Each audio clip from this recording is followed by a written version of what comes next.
Sub collector కార్యాలయంలో దసరాలు కాల్చేయడం కానీ మిగతా చోట్లలో కానీ ఇట్లాంటివన్నీ జరుగుతూనే ఉన్నాయి, ఇప్పటికీ కూడా కొనసాగుతూనే ఉన్నాయి. అయితే వీటినన్నింటినీ కూడా పూర్తిగా నిర్మూలించి భవిష్యత్తులో కూడా ప్రజలకు అన్ని రాష్ట్రానికి కానీ ప్రజలకు కానీ మంచి జరగాలంటే ఈ కలుపు మొక్కలన్నింటినీ పూర్తిగా సమూలంగా నిర్మూలన చేయాలని చెప్పి మన పార్టీ తరపున తెలుగుదేశం పార్టీ నాయకత్వం తరపున మన ప్రభుత్వాన్ని కోరుతున్నాను. సార్, ఇప్పుడు చూస్తున్నట్లయితే జగన్మోహన్ రెడ్డి అంటున్నాడు కదా, రౌడీ పాలన అంటున్నారు కదా, నిజంగా రౌడీ పాలన ఎవరిది అంటారు?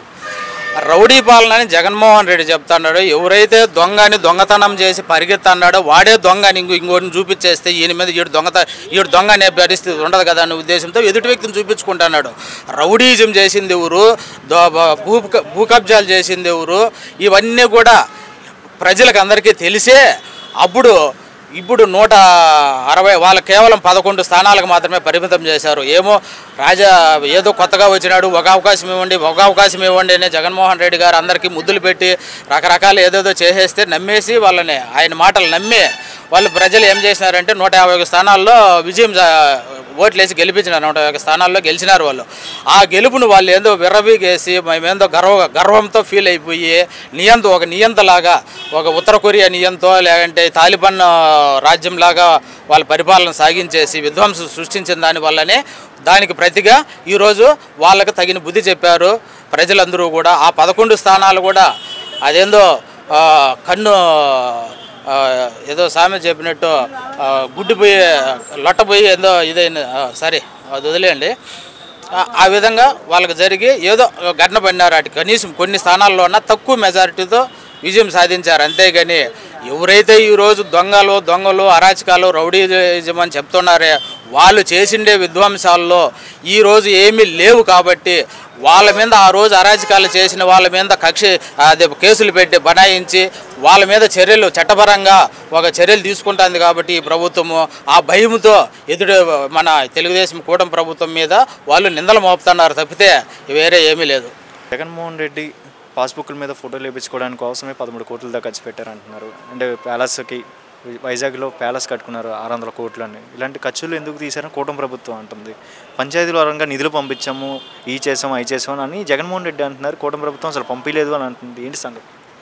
ఇది వాస్తవం అండి. ఎందుకంటే చాలా మేజర్ పంచాయతీల్లో కానీ మైనర్ పంచాయతీల్లో కానీ అభివృద్ధి పనులు లేవు సార్. ఇదివరకు గ్రామాల్లో ప్రధానమంత్రి సడక్ యోజన అని ఇదని పథకాలు సెంట్రల్ గవర్నమెంట్ నుంచి ఫండ్స్ రిలీజ్ చేసి ఆ పనులు కూడా దీనికి అనేక ఇతరత్ర పథకాలకు మళ్లించేసి ఎస్సీ ఎస్టీ నిధులు కానీ గ్రామాల్లో ఇవ్వాల్సిన నిధుల వ్యవహారాలు మొత్తం దారి మళ్లించేసి వేరే అన్యదా ఖర్చులు పెట్టేశారు. అవన్నీ మేము ఇచ్చాము, అవన్నీ పంచాయతీలకు ఇచ్చినట్టుగా వాళ్ళు ఇచ్చినట్టుగా చూపించారు. అది కాదని మన ఉప ముఖ్యమంత్రి గారు పవన్ కళ్యాణ్ గారు కాదు, ఇలాంటి పంచాయతీలకు మార్గదర్శి కల్పించాల్సిందని పట్టుబట్టి పంచాయతీలకు రేపు 1 తారీఖు నుంచి మంచి మార్గదర్శి కల్పించే పరిస్థితి తీసుకొస్తున్నారండి. డిప్యూటీ సీఎం పవన్ కళ్యాణ్ చేతుల్లో జరుగుతున్నాయి కదా, ఈ నమ్మచ్చు అంటారు అభివృద్ధి జరిగిద్దని. పవన్ కళ్యాణ్ వ్యక్తిని నమ్మచ్చు, సినిమా యాక్టర్ని గెలిపించుకున్నారు కదా. కరెక్ట్ అనండి. సినిమా నటులు మా అన్న ఎన్టీ రామారావు గారు సినిమా రంగం నుంచి వచ్చారు. మరి ఆ రోజు ఈ 2 రూపాయల బియ్యం పథకం కానీ పేదవాడికి పట్టెడు అన్నం దొరికే ఆలోచన కానీ అది అన్నగారి నుంచి వచ్చింది. ఆయన సినిమా వారే. పవన్ కళ్యాణ్ విజనరీ ముఖ్యమంత్రి గారి దగ్గర శిష్యరకం చేస్తా, నేను ఆయన దగ్గర చాలా నేర్చుకుంటాను, ఆయనతో పాటు ప్రయాణం చేస్తానని చెప్తున్నారు. ఎందుకంటే ఈయనకి దిశానిర్దేశం చేసే నాయకుడు విజనరీ ముఖ్యమంత్రి గారు కాబట్టి ఎట్టి పరిస్థితుల్లోనే ఆయన అభివృద్ధి పథకాల్లో భాగస్వామి అవుతారు సార్. అమరావతి ఎలా ఉండబోతుందని? అమరావతి మంచిగా జరిగిద్దంటారా? అమరావతి పనులు అనేవి స్టార్ట్ అయినాయా? ఫస్ట్ ఆఫ్ ఆల్ మీ రాష్ట్రంలో మీకేమైనా తెలుస్తున్నాయి?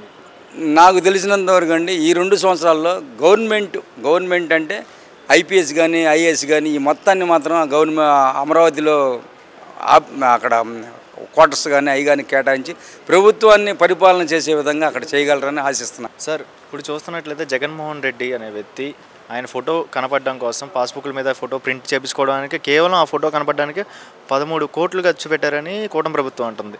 ఆయన ఫోటో ప్రింటింగ్కే 13 కోట్లు అంటే అసలు ఎందుకు ఇలాంటి ఖర్చు అని కూటమి ప్రభుత్వం అంటుంది. ఎంతవరకు కరెక్ట్ అంటారు? తెల్లారి పొద్దున్నే లేచి జగన్మోహన్ రెడ్డి ఫోటో చూడాలి, ఆ రేషన్ కార్డులోనైనా ఆయన ఫోటో చూడాలి, ఇక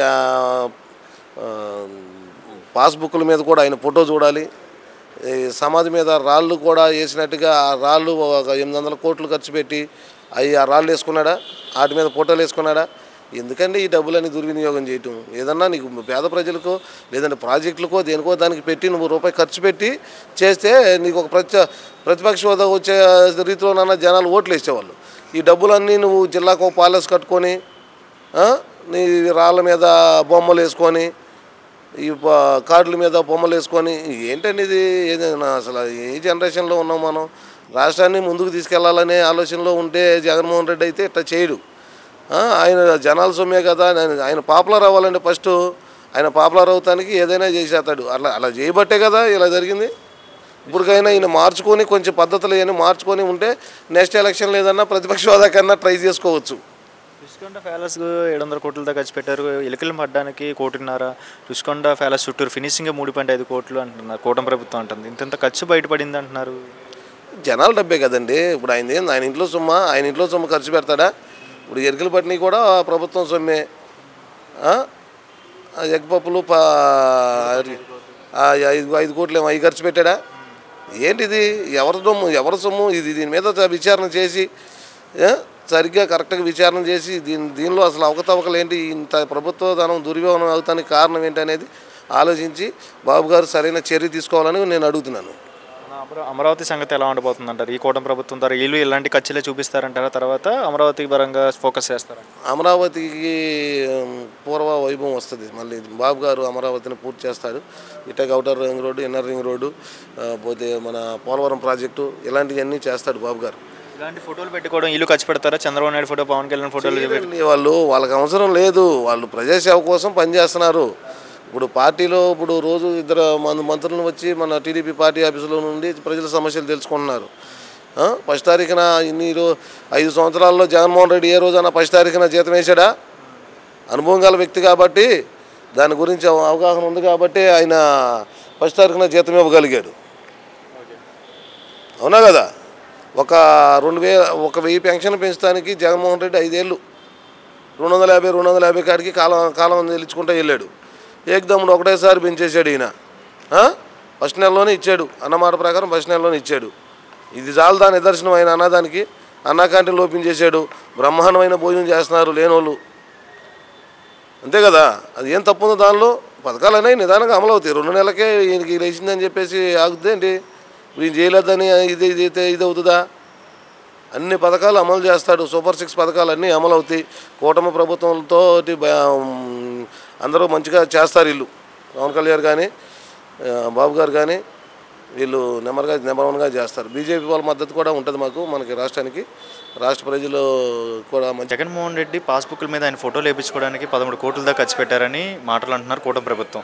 అండ్ వైజాగ్లో ఆయన ప్యాలెస్ కట్టించుకున్నారు కదా, 700 కోట్లు పెట్టి కట్టించుకున్నారు. ఇవన్నీ అవసరమా అని కూటమి ప్రభుత్వం అంటుంది. ఎంతవరకు కరెక్ట్ అంటారు జగన్ గారు చేసింది ఈ పనులు? 100% కరెక్టేనండి. జగన్ గారు చేసింది ఎట్లా అవుతుందండి? వీళ్ళు చెప్పేది ఒకటే, ప్రజాధనాన్ని ఎందుకు సార్ వేస్ట్ చేయటం? ఎలికలు పట్టడానికి ఎన్ని కోట్లు పెట్టారు, మరి దాని గురించి ఏం మాట్లాడతాం సార్? చెప్పండి. కూటున్నారు ఎలుకలు పట్టడానికి అవసరం అంటారండి? ఎలుకలు పట్టడానికి అసలు లిస్టే అంటారా దాన్ని? ఇదంతా మాయేనండి, ఏం లేదు. సర్వం దోసుకోవటమే. బటన్ నొక్కారు. బటన్ నొక్కినలో హార్ట్ఫుల్గా ఎంతమంది పడ్డదండి చెప్పండి. అన్నారు జగన్ గారు అందరికీ పడ్డే, ప్రతి ఇంటికి ప్రతి పేద కుటుంబానికి సంక్షేమం అందించాను అంటున్నారు. ప్రతి పేద కుటుంబంలో ఎంతమంది పడ్డా చెప్పండి. ఇప్పుడు సంక్షేమంలో చెప్పారు.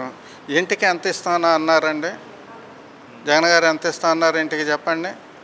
ఒకరికి ఇస్తా అన్నారు. మరి కూటమి ప్రభుత్వంలో 2 3 4 ఇస్తా అన్నారు కదా. ఇది కదండి కావాల్సింది. ఏం చేశారండి? ప్రతిదీ ఏదండి తాకట్టు పెట్టని ప్లేస్ ఇది చెప్పండి. వాళ్ళు ఆఖరికి సీసీ కెమెరాలను కూడా తాకట్టు పెట్టి డబ్బులు తెచ్చారని అంటున్నారు. దీని గురించి మీరేం చెప్తారు చెప్పండి? ఏది మిగిలిచ్చారు చెప్పండి? నెక్స్ట్ ఇదే వస్తే నీ ఇల్లు నా ఇల్లు కూడా తాకట్టుకే పోద్ది. ఏముంటుందండి చెప్పండి? గతంలో జగన్ గారు పరిపాలన ఉన్నప్పుడు అభివృద్ధి పరంగా ముందుకెళ్ళింది. పంచాయతీలకు ఫండ్స్ చేసాము, పంచాయతీలు కూడా డెవలప్మెంట్ అయినాయి అంటున్నారు. కూటమి ప్రభుత్వం ఫండ్స్ ఇచ్చినట్టు మాకేం కనబడట్లేదు. ఈ డబ్బు అంటే ఎటు వెళ్ళింది అని అడుగుతున్నారు. ఏంటి సమాధానం? సార్, పంచాయతీకి డబ్బులు ఇచ్చాము చేసాము అన్నారు.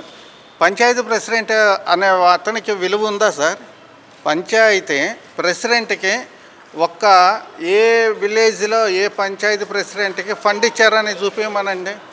పంచాయతీకి ప్రెసిడెంట్కి ఫండ్ ఇస్తే అభివృద్ధి అనేది అవుపడిద్ది. అది ఇవ్వండి, ఆడ నుంచి అవుపడిద్ది అండి? చెప్పండి. ఎవరికి ఇచ్చారు పంచాయతీ తరఫున? చెప్పండి. వాళ్ళు ఎవరికి ఇచ్చారు డబ్బులు? అభివృద్ధి జరిగిన పంచాయతీలు చూసారా సార్? మీకు ఏమైనా తెలిసిన అభివృద్ధి ఏమైనా జరిగింది? ఏం అభివృద్ధి జరిగిందండి? సచివాలయాలు పెట్టారు, సచివాలయాలు కట్టారు. కట్టిన దానికి ఉపయోగం ఉంది? అవి కూడా తాకట్టుకే పోయినాయి. ఇక ఏ ఊరు సచివాలయమో ఎక్కడ తాకట్టు లేకుండా ఉన్నాయి చెప్పండి, మీరు చెప్పండి. మరి కూటమి ప్రభుత్వం ద్వారా ఏమైనా జరిగిద్దా, అభివృద్ధి జరిగిద్దా? పంచాయతీలు ఈయన పవన్ కళ్యాణ్, డిప్యూటీ సీఎం పవన్ కళ్యాణ్ చేతిలో ఉన్నాయి. ఈయన ద్వారా ఏమైనా ముందడుగులోకి ముందుకెళ్తాయంటారు? అభివృద్ధి 100% జరిగిద్దండి. అభివృద్ధి జరగటానికే కదా ఈయన వచ్చింది కూడా ఎమోషనల్గా. ఏమండి, పవన్ కళ్యాణ్ గారు ఉన్నారు, ఆయన సంపాదన కావాలి చెయ్యాలి అనుకుంటే ఆయన సినిమాలు తీసుకుంటూ ఉంటే ఒక రోజుకి ఎన్ని కోట్లు ఇస్తున్నారో ఆయన స్వయంగా ప్రకటించారు. 2 కోట్లు వస్తున్నాయి అని. ఆయన 30 సార్లు చేసుకున్నా కూడా ఆయన మహారాజులాగా బతుకుతారు. ఆయన రావాల్సింది ఎందుకు వచ్చాడండి? ప్రజల కోసం వచ్చాడు. ఆయనలో ఒక ఉద్దేశము, ఒక భావభావాలన్నీ ఉన్నాయి.